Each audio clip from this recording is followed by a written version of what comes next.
Olá, bom dia, mais uma vez. Eu tinha começado já essa live, mas aí deu um problema, né? Quer dizer, tocou a campainha aqui para entregar a refeição, então tive que parar. Bom, ontem eu fiz uma live falando quase que sobre esse mesmo tema, né? Sobre além da vacina, porque às vezes as pessoas pensam que a questão da pandemia e desse vírus que está aí, do Covid-19, que tomou a vacina, acabou, né?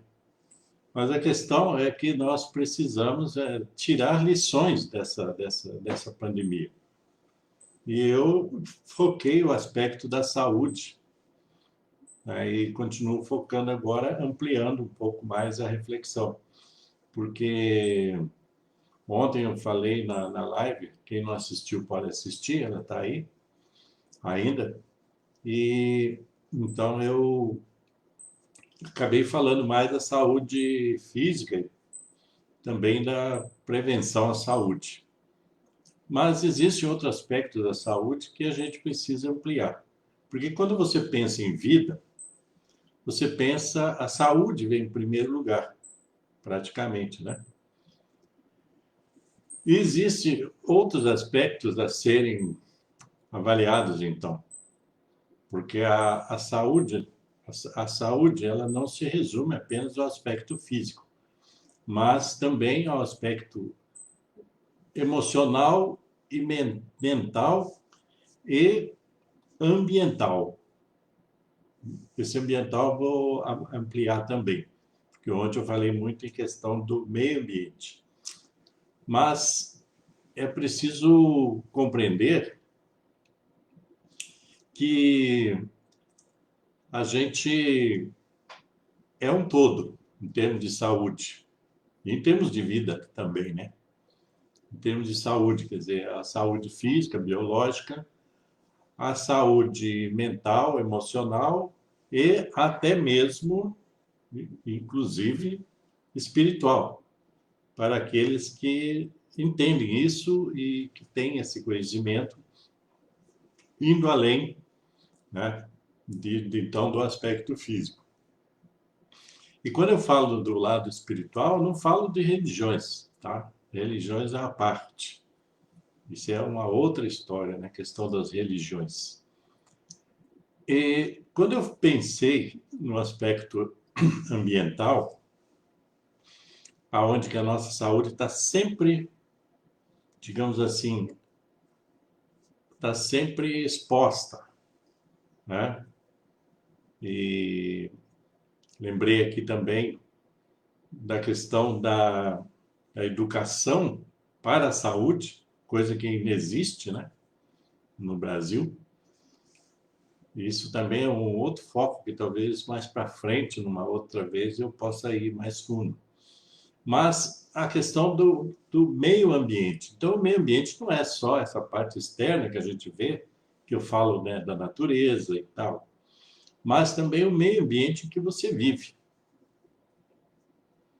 Porque se a pessoa vive num meio ambiente que é né, doméstico, deteriorado, carente de higiene e de outras profilaxias, ela também vai estar sujeita a graves problemas de saúde. E no aspecto, né, do meio ambiente, familiar, por exemplo, muitas ocorrências emocionais acontecem, aliás, elas iniciam sempre no âmbito familiar.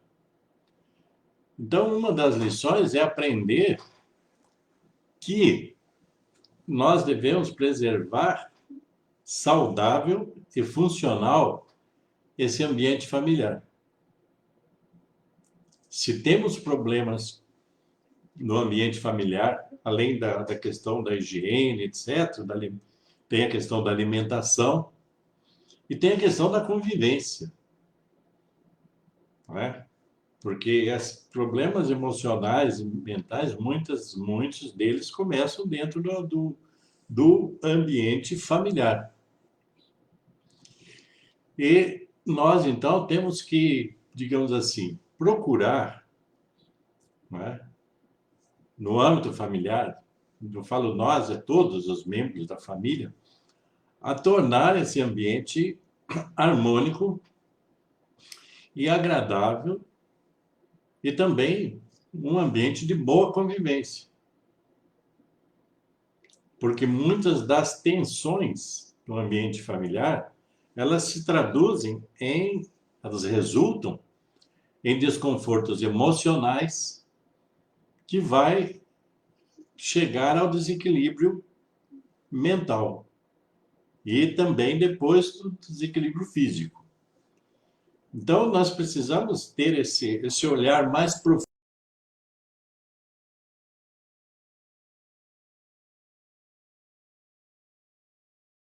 da higiene, alimentação e também da convivência.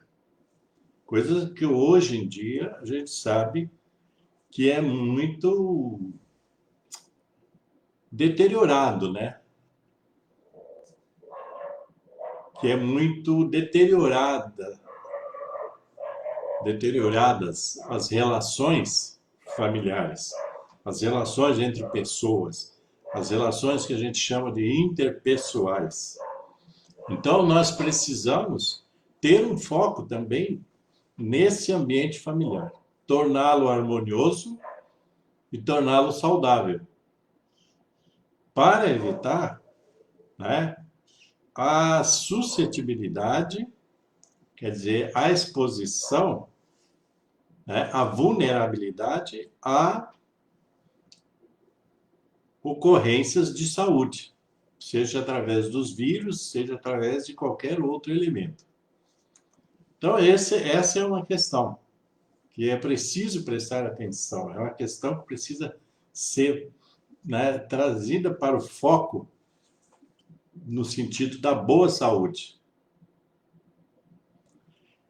Eu estava pensando ainda hoje, eu estava vendo aqui um post que eu coloquei numa página minha, que algumas pessoas falaram algumas coisas.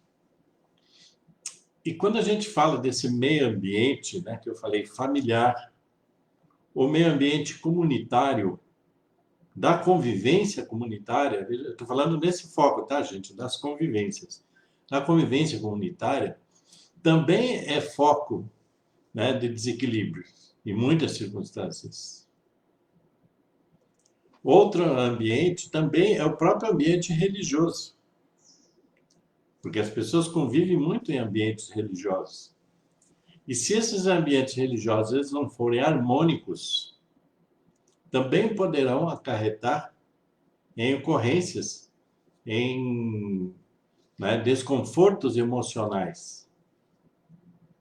Eu falo isso, né, eu já falei isso em palestras, as pessoas às vezes ficam meio cabreiras, né, como diz, meio, será que é assim mesmo? É assim mesmo. Eu já estive em vários ambientes religiosos e já pude vivenciar nesses ambientes religiosos as desarmonias. As desarmonias. Né? Porque algumas pessoas estavam lá com, tipo assim, disposição para antagonismos, para criticar uns aos outros, etc, etc. Né?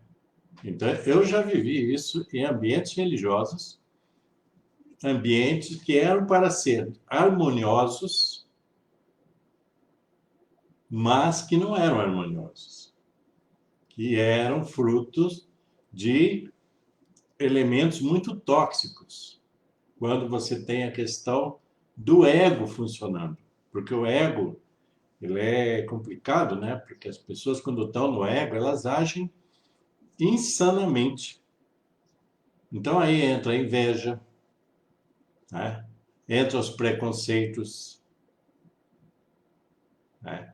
Entra, inclusive, as posturas autoritárias, né? De gente que quer que você siga a cartilha religiosa ao modo delas. Então, elas querem, quando estão em posição de poder, elas tentam impor visões que são particulares, porque nesses ambientes, todo mundo que vai ali leva a sua mochila, né? Leva o seu pacote de insatisfações também. E isso ninguém gosta de reconhecer no ambiente religioso. Mas ele acontece, por isso que muita coisa não se resolve e vai continuando, e vai continuando, e vai continuando. Então, é preciso nós pensarmos que em todo o ambiente que nós estivermos, nós temos que, né, propagar a harmonia. Propagar, inclusive, a aceitação do outro, a aceitação das ideias do outro e a aceitação das interpretações do outro. Porque nem todo mundo interpreta as doutrinas religiosas por igual. E essa diversidade de interpretação é que pode fazer enriquecer a convivência religiosa, não causar transtornos. Entende o que eu estou falando? Quer dizer, se nós estamos pensando em viver de maneira saudável, de viver de maneira equilibrada, no ambiente religioso também há de haver equilíbrio, harmonia, fraternidade, solidariedade, e não imposições. Né? Se você é cristão, por exemplo, já deve ter observado que a doutrina cristã fala de solidariedade, de caridade, de compaixão, né? De empatia. Então, no ambiente religioso tem que haver tudo isso para que ele seja um ambiente saudável e não um ambiente de competições, onde que as pessoas competem para ver quem é mais, digamos assim, crente ou fiel que o outro. Porque ali estão todos para aprender. Compreende? Então, nesse ambiente também, é preciso haver harmonia para que a saúde permaneça equilibrada. É essa que é a questão, que muita gente não pensa nisso. Né? Mas, como eu disse, eu já frequentei religiões aonde que havia desarmonia, havia competição entre grupos e etc. E entre grupos e pessoas. Quer dizer, pô, você está num ambiente que é para ser gerador de harmonia, de evolução, de crescimento espiritual, mas as pessoas levam para lá suas problemáticas e jogam lá. Então, esse é outro ambiente que nós devemos prestar atenção, porque tem que haver harmonia para que seja saudável. Existe um ambiente social também. Nós estamos falando, gente, eu estou lembrando que nós estamos falando de convivência e relações interpessoais. Então, existe também o ambiente social.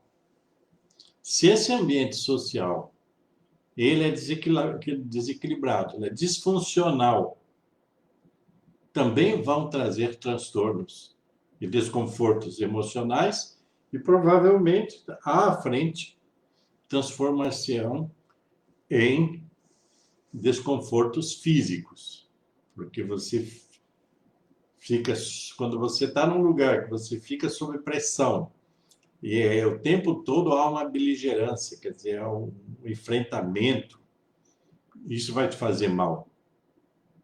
A não ser que você esteja tão doente que não perceba.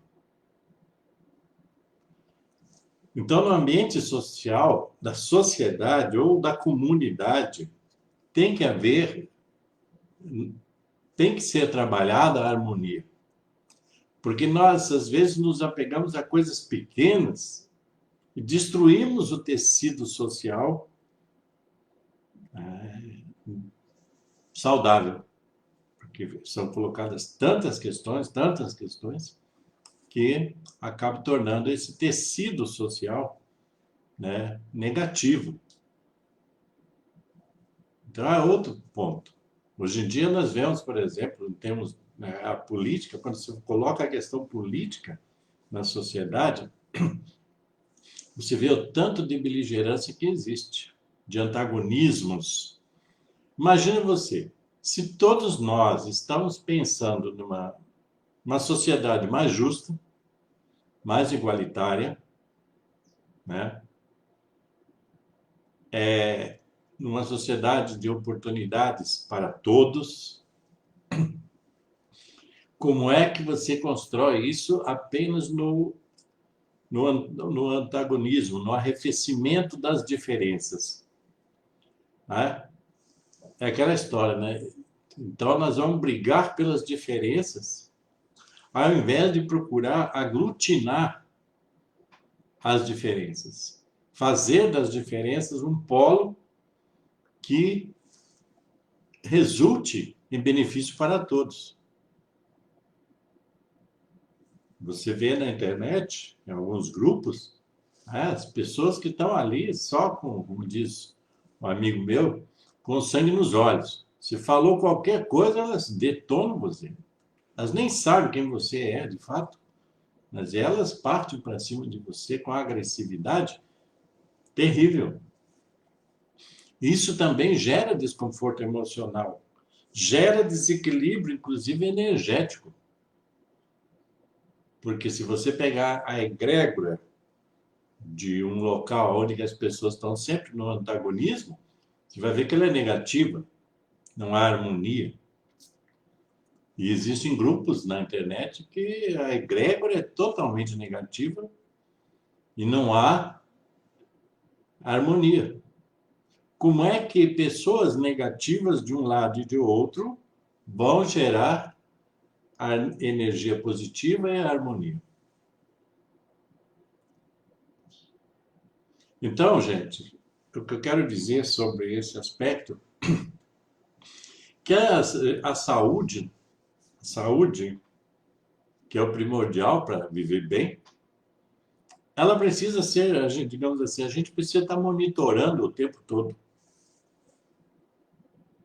para que a gente não entre nesses esquemas, para que a gente se afaste daquilo que gera desarmonia e para que a gente procure trabalhar para criar harmonia. Não é só se afastar daquilo que é desarmônico, mas também trabalhar em função de criar harmonia. Isso, então, lá vamos. Na família, na sociedade, no ambiente religioso, né? E em todos os ambientes que você estiver, você tem que estar disposto a criar a harmonia. A desarmonia, ela existe. Né? Existe. Porque as pessoas trabalham, tem muita gente que vive em postura desarmônica dentro de si e leva isso para onde vai. Então, é a mesma coisa de dizer assim, a pessoa que não está satisfeita consigo mesmo, leva a sua insatisfação aonde ela for. Então, é necessário que a gente, tá? Eu, você, cada um na sua individualidade, trabalhe isso. Procure criar a harmonia dentro de si mesmo para poder ajudar a criar a harmonia nos ambientes onde convive. E para que todos possam viver de modo saudável. É claro que muitas das doenças físicas vêm da desarmonia emocional, né? E da desarmonia, quando falo emocional, da desarmonia das convivências, em todos os âmbitos. Então, nós precisamos estar, como eu falei o termo aqui, monitorando, quer dizer, prestando atenção, para que aonde estivermos, nós estejamos gerando harmonia. Não o contrário, ou seja, gerando desarmonia. Levando a desarmonia interior para o exterior. Porque aí a gente só vai potencializar, né, a negatividade. E isso faz mal para a saúde. E isso deixa você suscetível, veja bem, deixa você suscetível a inúmeras doenças físicas. É aquela questão da psicossomática, né? Da doença que começa na psique e é somatizada no corpo. Muitas das doenças têm esse trajeto. Começam nas emoções, nos desequilíbrios emocionais e mentais e vão desequilibrar o corpo, que é o invólucro de tudo isso. Então, a pandemia, que eu digo assim, a saúde vai além da vacina, é porque é hora da gente repensar o nosso modo de viver em todos os aspectos. Como eu disse, inclusive no aspecto espiritual, mas eu vou tratar disso numa outra live. Então, nós estamos falei do físico, falei do emocional, do mental, englobando aí as relações interpessoais. Porque muitas relações tóxicas, elas são tóxicas. Por quê? Porque as pessoas são tóxicas. Porque as pessoas estão impregnadas de coisas ruins dentro delas. Principalmente, gente, insatisfações, né? Frustrações, principalmente isso. Né? Esses inconformismos, assim, doentios, que as pessoas acumulam. Veja bem, em vez de acumular, você deve abrir-se para repensar tudo isso. Se você tem frustrações, você tem que repensar as frustrações para começar a ter sucesso na realização daquilo que você pensa que é o melhor para a sua vida. Né? Você tem que sair fora disso. Sair fora do acúmulo dos sentimentos de culpa, porque as pessoas vivem com muitos sentimentos de culpa, porque é aquela história, faz muita coisa errada, depois fica se sentindo culpado e daí maltrata a si mesmo. Todavia, veja bem, toda vulnerabilidade física, mental, emocional, ela é uma porta aberta para esses ingredientes, digamos assim, externos, como vírus, viroses, etc., que adentram no seu corpo, né, e lá proliferam as doenças, os incômodos, as patologias. E isso não se cura só com remédio, tá, gente? O remédio, o próprio nome já diz, remédio. O remédio é para remediar, não é para curar. Você vai se curar na medida que você curar-se internamente. Aliás, esse é outro aspecto que a gente pode até uma hora aprofundar, né? O processo de autocura, você curando a si mesmo. Cada vez que você joga fora de si a raiva, né? As frustrações, os desconfortos, né? Os sentimentos de culpa, você está se curando. Então, você está deixando de ser vulnerável a outros elementos maléficos à saúde. Bem, então é por aí. Vou deixar por aí para vocês hoje. Espero que vocês gostem. Em gostar, dá aí o seu like, né? O seu gosto. Faça o seu comentário. Se concordar ou discordar, faça o seu comentário. Saia da casca, né? Faça o seu comentário. Lógico, de maneira bem educada. E também compartilhe com os amigos, porque muitas outras pessoas poderão estar interessadas em ouvir essa reflexão que eu estou colocando. Ok? Então, tudo de bom para vocês. Cuidem bem da saúde e da vida.